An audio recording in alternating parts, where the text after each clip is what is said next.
যেখানে মুখ্যমন্ত্রীর চেয়ারম্যানই কোটি কোটি সম্পত্তি, সেখানে একমাত্র ব্যতিক্রম মমতা বন্দ্যোপাধ্যায়। দেশের ৩১ জন মুখ্যমন্ত্রীর মধ্যে সবচেয়ে কম সম্পত্তির মালিক বাংলার মুখ্যমন্ত্রী মমতা বন্দ্যোপাধ্যায়।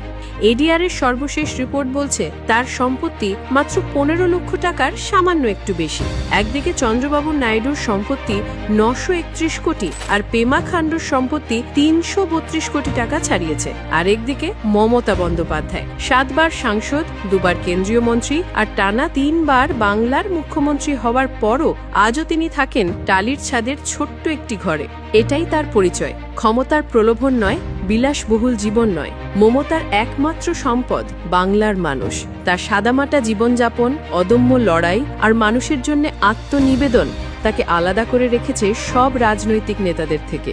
বাংলার আসল শক্তি, বাংলার গর্ব, আমাদের দিদি মমতা বন্দ্যোপাধ্যায়।